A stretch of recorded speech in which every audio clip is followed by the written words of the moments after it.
If you see arms, I need you to run in the other way. This is what caused part of the disaster in 2008. If you haven't seen or witnessed or been through the housing crash, I'm here to update you, tell you what happened then and what's happening now and what's rolling into the future.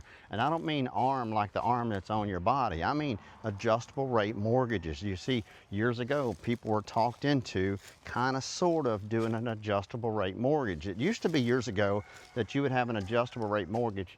Excuse the roosters in the background. It used to be that you had an adjustable rate mortgage that you got qualified and approved based on the lower rate. And then they realized, wait a minute, that's not too good, because if the rates rise, you're adjusted and approved based on the lower rate. Now they have it to where you have to be approved based on a higher rate. So you're approved based on a higher rate, but your payment is going to be lower because you're doing an adjustable rate mortgage. So you start much lower and then it can increase. Now it can come down, but typically the way we're seeing rates right now is increasing, not dropping. What this simply means is your rate can go up, but there's more to it than that, and it's called USDA, it's called FHA, it's called conventional, all of these loans. Now what I share with everyone, it's so important, is that you need to get a 30-year fixed or a 15-year fixed. If you can get a conventional loan, you're much better off, and here's the reason why. When you have a conventional loan that's fixed on a 30 or 15, you only need 5% to put down. A lot of people are not aware of that. They think that they have to have 20% down. My name's Wayne Turner. I've been doing real estate for 30 years. I've owned companies, I've bought, flipped, built, you name it. I've helped thousands of people, and I only share that with you so you can have the confidence knowing that what you're learning from me is from actual real life experience. When it comes down to it, 15, 30, you don't have to put 20% down. I'll give you a quick story. A lot of people say, well, Wayne, I want to save, do I put 20% down? That was 6 years ago. The person that's been saving to put 20% down, you have to understand this. Real estate, a healthy market, appreciates on average in the United States 4% per year. So think about that. If you didn't buy a house 5 years ago that was $200,000, well, the first year at 4%, that property is now worth $208,000. And then if it gains 4% the next year, well, that's 4% on 208. And if it gains 4% the next year, then that's 4%. You see what I'm saying? That's called compound interest. Now, banks will charge you compound interest, but when you buy real estate, it's actually making you compound interest. The disappointing thing for a lot of people is they're not told the truth. And the truth is there are government programs where it's basically free money. They're giving you down payment money. There's an FHA loan that's very little money down, $1,000. Now how that works is they're giving you a first mortgage and a second mortgage. You have to know all this information going in, because so oftentimes people aren't given the facts. They're not given the truthful information. That's part of the reason why I started my YouTube channel. That's part of the reason why I started doing all these videos and producing all this information years ago, is because I wanted people to know and hear and understand the truth. If you do an FHA loan with no money down, there's probably going to be a first mortgage and a second mortgage. Now, first mortgage means you're paying a payment, second mortgage means you're paying a payment. So you have two mortgage payments. The flip side is they're giving you the down payment money for the second mortgage, so you don't have to come out of pocket with any cash. However, you are going to have two mortgage payments. Now that's not necessarily a bad thing, because cash is king, and if you want to save your cash, you can still have some cash and not have to use your cash. There is, however, another alternative to that. It's called a USDA loan. Now, USDA loan works in rural areas, but so oftentimes people, they say, look, I want a little piece of land, I want a house, I want some land and a house, and I always tell people, you can certainly do that, but you don't have to be way out in a rural area. It's called suburban areas. Where I live personally, the entire parish, I'm in Louisiana, we call them parishes down here. The rest of the country calls them counties. But these counties and these parishes are typically about 30 to 40 miles outside your major cities.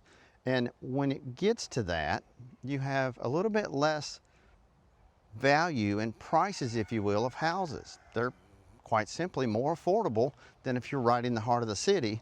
Not to mention, doing a USDA loan, you don't need any down payment. All you need is $1,000. Now the reason you need that $1,000 is quite simply you have to put down a deposit.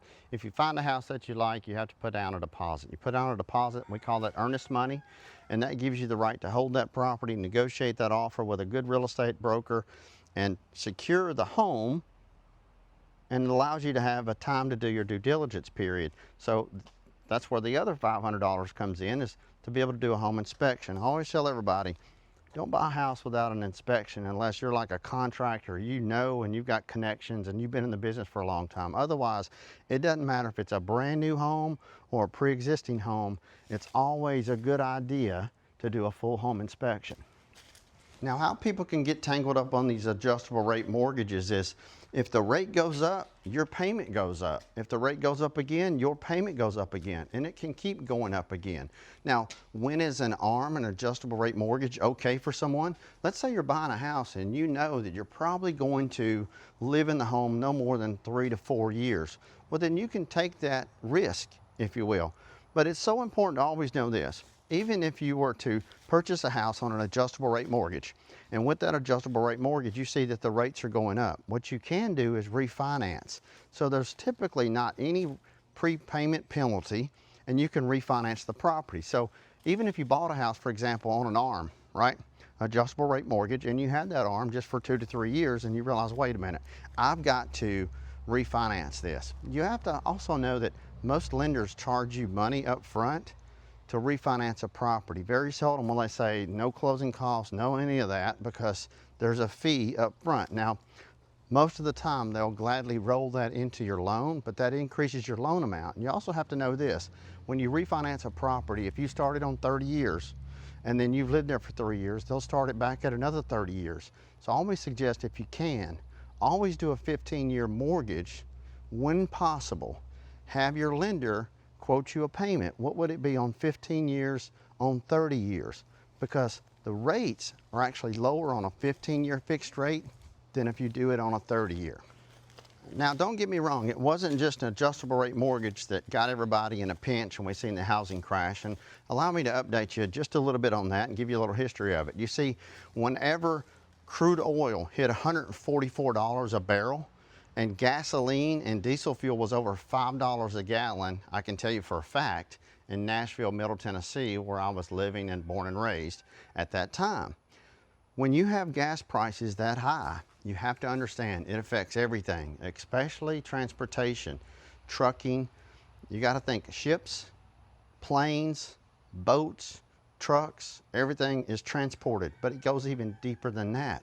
Look at everything that's plastic. Plastic, plastic, plastic. And crude oil is a byproduct of plastic. That's how they make plastic. And so when crude oil goes up, everything goes up. And when you have the cost of everything going up, oftentimes you will see a recession. Now, what happened back then is you had adjustable rates going up. You also had a whole lot of people that were not truly qualified to purchase houses. And let me explain this. There was a thing called ninja loans. No income, no job, no asset, you could buy a house, because the lending practices were far less than they are right now. The lending rules and regulations were nothing like they are right now. Basically, if you could fog a mirror, you could just about buy a house. And unfortunately, there was a lot of people that were purchasing houses, and quite simply, they couldn't afford them. Now, if you add to that layoffs, you add to that increased prices, you add to that recession, you add to that people cut back in jobs and hours, it's kind of a perfect storm for the housing market to crash. Now, we're not seeing that right now, and here's the reason why. For 14 years, mortgage interest rates never went under 5.25%. They never went under 5.25%. As a result, for 14 years, home values kept going up and up and up. And you have 67% of the people right now that have a mortgage on their home have less than a 5.25% rate. So you see, and you'll probably agree, if so, give me a thumbs up or feel free to chime in. Your comments do matter. We have a voice. So share that in these videos, because so many people right now, their rent, if they were to literally sell their house or get out of their house or can't pay their mortgage payment, it costs more to go rent a place than it would be to pay their own mortgage payment. And quite simply, that's why we haven't seen a housing market crash. You have so many people that have affordable payments. And in fact, there's more people with higher equity than ever before. In other words, people have more equity than ever before in the history of the country. They've stayed in their houses longer, they've had a lower interest rate, and home values have gone up. And when you have a lower interest rate, you're paying down your mortgage balance, the principal, right? And if you have a higher interest rate, it takes you longer. If you put it on 15 years, you're paying it down faster. Put it on 30, it takes you a little bit longer. People have been in their homes longer. They've had a lower rate. They've been paying more towards their principal balance. As a result of the rate staying so low for so long, home values kept going up because of the sheer demand, because more people started realizing, wait a minute, I can buy a house and I can actually make more money with my money being invested in the stock market than I pay interest on a home. But there's more that people need to understand when it comes to buying a house, because it's not always fun and games. And here's what I mean by that. And so oftentimes people need to consider a new home if you're a first-time home buyer. Here's the reason why. The roof on a house like this right here, and you can see I'm walking around a home. This is a foreclosure. This is a very affordable home. It's $120,000. Yeah, all brick, carport, nice, right? But it needs TLC, and you got to have cash to do that. And these houses are only available through conventional type mortgages with 5% down, because they need a little bit of work. They need cosmetic work. They are missing appliances and things like that.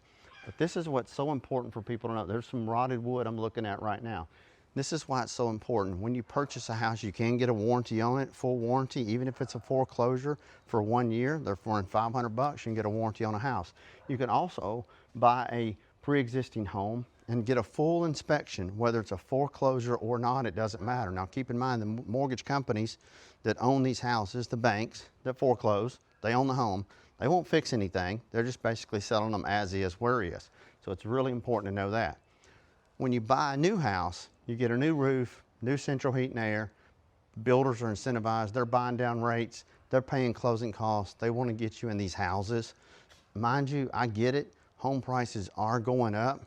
The good thing is they're buying down your rate, they're paying your closing cost, and when you're a first-time home buyer and you move into one of those homes, you don't have to worry about a water heater, a roof, a central heat and air, or anything breaking for a good 5 to 7 years. So adjustable rate mortgages, stay away from them. Always get a fix. You can get a conventional loan with 5% down. You can buy foreclosures. If you want to see foreclosures before they're even listed with a real estate broker, or before they even go to auction or anything, you can go to findmyforeclosure.com. That's a site that I'm affiliated with. It's no obligation. It's $40 a month, but you'll see pre-foreclosures, bankruptcies, short sales, tax liens, everything right there. You'll see houses just like this one that's on the market or about to be on the market, so you can contact the bank, or you can actually bid on these properties online if you're an investor out there watching these videos. So the moral of the story is, do your due diligence, do your homework, really think it through. I always suggest staying away from an adjustable rate mortgage unless you're seasoned real estate investing, that sort of thing. A lot of guys that buy these properties, they'll pay interest only on them because they're not going to keep them for very long, or they'll do the BRR where they buy them and replace everything and fix them up and then basically turn the properties over. Once it's replaced, they do a whole refinance. But that's a whole nother video. I thank you for watching this one.